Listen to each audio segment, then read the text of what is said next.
ایک صحابی رسول کا واقعہ آپ کے سامنے سناتا ہوں کہ انہوں نے اپنے دین کو بچانے کے لیے، اپنے ایمان کو بچانے کے لیے، اپنے دین کی حفاظت اور اپنے ایمان کی حفاظت کے لیے، اپنے عقیدے کی حفاظت کے لیے کتنی قربانیاں انہوں نے دی۔ صحابہ کرام کی کئی قربانیاں ہجرت سے جڑی ہوئی ہیں۔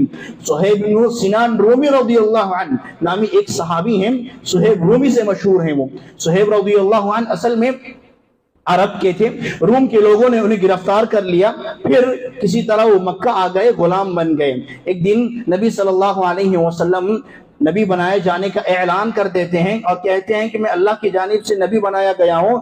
صہیب رومی رضی اللہ عنہ ان لوگوں میں سے ہیں جنہوں نے سب سے پہلے اسلام قبول کیا۔ سب سے پہلے جو لوگ اسلام قبول کرتے ہیں ان کی جو فہرست بتائی جاتی ہے اس میں سے صہیب رومی رضی اللہ عنہ کا بھی نام ہمیں ملتا ہے۔ صہیب رومی رضی اللہ عنہ ایک غلام تھے، وہ غلامی کی زندگی گزار رہے تھے۔ اسلام لایا انہوں نے، اپنی تجارت کی، مال کمایا، نبی صلی اللہ علیہ وسلم سے دین کی تعلیمات حاصل کرتے رہے، نبی صلی اللہ علیہ وسلم سے شریعت کا علم حاصل کرتے رہے، خوب مال بھی کما رہے تھے، دین کا علم بھی سیکھ رہے تھے، دنیا و آخرت دونوں کی تیاری کر رہے تھے۔ صہیب رومی رضی اللہ عنہ بہت سارا مال جمع کر چکے تھے۔ واقعہ یہ ہوا کہ نبی صلی اللہ علیہ وسلم نے ہجرت کا حکم دے دیا۔ صحابہ آہستہ آہستہ ہجرت کر کے جا چکے ہیں۔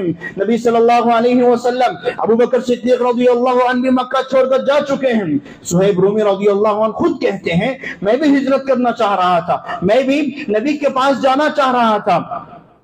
نبی صلی اللہ علیہ وسلم ابھی مکہ چھوڑ کر قبا کو پہنچ چکے ہیں۔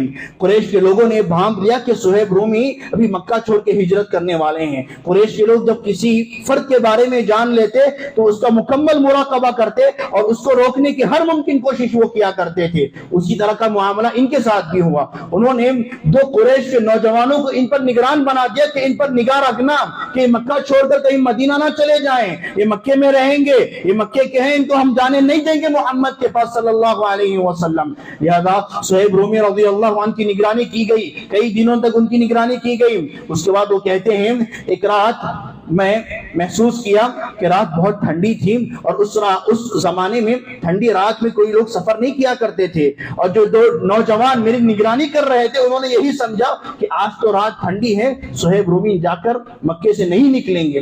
وہ سو گئے۔ میں اللہ سبحانہ و تعالیٰ سے دعائیں کرتے ہوئے مکہ چھوڑ کر ان کی آنکھوں سے بچ کر نکل گیا۔ آپ اندازہ لگائیے صہیب رومی رضی اللہ عنہ ایک تو اتنی تکلیفیں شروع میں برداشت کر چکے ہیں۔ جب وہ اسلام لائے تھے ابتدائی لوگوں میں وہ اسلام قبول کر چکے تھے، انہوں نے اسلام کی خاطر بہت ساری مشکلات برداشت کی تھیں۔ صہیب رومی رضی اللہ عنہ مکے سے چھپ چھپاتے ہوئے نکلے ہیں، دو لوگ ان کا مراقبہ کر رہے تھے۔ وہ دو لوگوں جو آنکھ لگ گئی تھی ان کی اچانک ان کی آنکھ کھل جاتی ہیں تو دیکھتے ہیں صہیب رومی وہاں موجود نہیں ہیں۔ وہ جان جاتے ہیں کہ صہیب رومی نکل گئے ہیں، مکے سے جا رہے ہیں مدینے کی طرف۔ انہوں نے تیز گھوڑے لیے، صہیب رومی کا پیچھا کیا اور راستے میں ان کو پکڑ لیا۔ صہیب رومی رضی اللہ عنہ نے جب دیکھا کہ یہ لوگ مجھے پکڑنے آ رہے ہیں، اپنی تیر نکالی اور کہا اے لوگوں تم جانتے ہو میں تیر انداز ہوں، میں ماہر ہوں تیر مارنے میں، اگر تم لوگ میرے آگے بڑھو گے جتنی تیر میرے پاس رکھے ہوئے ہیں ساری تیروں میں ہر تیر سے ایک ایک شخص کو میں ضرور ماروں گا، خبردار میرے آگے نہ بڑھنا، اب میں ارادہ کر چکا ہوں، میں ہجرت کرنے جا رہا ہوں۔ اب جانتے ہیں صہیب رومی رضی اللہ عنہ نے جتنا مال کمایا تھا وہ مالداروں میں شمار ہوتے تھے، مکے کے مالدار لوگوں میں آپ کا شمار ہوتا تھا۔ صہیب رومی رضی اللہ عنہ نے ان کفار کے لوگوں سے کہا لوگوں جب تک میرے کمان میں تیر موجود ہیں میں تم سب لوگوں کو مارتا جاؤں گا، اس کے بعد بھی میں خاموش نہیں رہوں گا، تم سامنے آ جاؤ گے، میری تیر ختم ہو چکی ہیں، تلوار سے لڑوں گا، اگر میرے ہاتھ بھی کٹ جائیں تو میں جا کے رہوں گا مکہ، میں واپس آنے والا نہیں ہوں، میں نے عزم کر لیا ہے، میں نے ٹھان لیا ہے، میں محمد کے پاس جا رہا ہوں صلوات اللہ وسلامہ علیہ۔ صحابہ کی قربانیاں دیکھیے، نبی کا واقعہ آپ جانتے ہیں، اس صحابی کی قربانی کو آپ دیکھیے۔ انہوں نے کہا اے صہیب تم جس وقت عرب آئے تھے نا، مکہ آئے تھے تو تم فقیر تھے، تمہارے پاس مال نہیں تھا، تمہارے پاس دولت نہیں تھی، مکے میں تم نے مال کمایا، مکے میں تم نے مال حاصل کیا، اور مکے کا مال لے کر تم مدینہ کیسے جا سکتے ہو؟ ہم تم کو جانے والے نہیں ہیں۔ صہیب رومی رضی اللہ عنہ نے بات لیا کہ ان لوگوں کو میرا مال چاہیے، میرا کمایا ہوا مال چاہیے۔ آپ اندازہ لگائیے اگر کسی کا دیا ہوا مال ہے اس کو قربان کرنا آسان ہے، اس کو اللہ کی خاطر قربان کرنا ایک حد تک آسان ہے، ہیں. ایک انسان پوری محنت سے اپنے ہاتھوں سے کماتا ہے, تکلیفیں برداشت کرتا ہے, مشقتیں برداشت کرتا ہے. جو لوگ کماتے ہیں ان کو اس کا احساس ہے. جو لوگ پوری محنت سے کمائیں, جو انسان پوری محنت سے دن رات ایک کر کے اتنا مال جمع کرے اور ایک وقت میں پورا کا پورا مال قربان کر دے, یہ بہت بھاری کام ہوتا ہے. صہیب رومی رضی اللہ عنہ نے ان لوگوں سے کہا, میں تو مکہ واپس آنے والا نہیں ہوں اور تم لوگوں کو میرا مال چاہیے, بتاؤ میں میرا پورا مال تمہیں دے دوں گا, کیا تم مجھے مدینے کا راستہ چھوڑ دو گے, مجھے مدینہ جانے کے لیے راستہ فراہم کر دو گے؟ انہوں نے کہا ہاں, تم نے مکے میں مال کمایا ہے, پورا مال ہمیں دے دو, ہم تمہیں مدینہ جانے کے لیے روانہ کر دیں گے, مدینہ جانے کے لیے کوئی رکاوٹ تمہیں پیش آنے نہیں دیں گے. لہذا صہیب رومی رضی اللہ عنہ نے ان لوگوں کو بتا دیا کہ ان کا مال گھر میں کہاں رکھا ہوا تھا. اللہ سبحانہ و تعالی کو ان کی ادا, ان کا یہ عمل اتنا پسند آیا.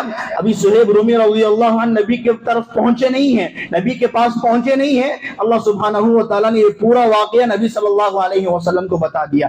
صہیب رومی رضی اللہ عنہ ہجرت کر کے مدینہ پہنچ چکے ہیں, نبی صلی اللہ علیہ وسلم سے ملاقات کی. ابھی صہیب آ رہے ہیں نبی کے پاس, نبی نے ان کو دیکھا, ربح صہیب کہا, ربح صہیب کہا, اے صہیب تم جو تجارت کر کے آئے ہو نا, بہت فائدہ مند تجارت, بہت سود مند تجارت ہے. کیا تجارت انہوں نے کی؟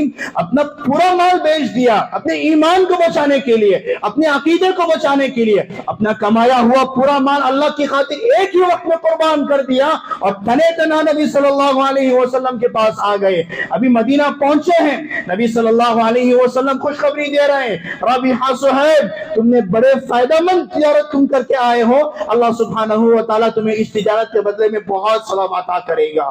صہیب رضی اللہ عنہ نے کہا, اللہ کے نبی آپ سچے رسول ہیں اللہ کے, آپ سچے نبی ہیں اللہ کے, یہ واقعہ کسی کو معلوم نہیں ہے, اللہ نے آپ کو وحی کے ذریعے بتایا ہے نا؟ نبی صلی اللہ علیہ وسلم نے کہا اللہ نے مجھے وحی کے ذریعے سے بتایا ہے.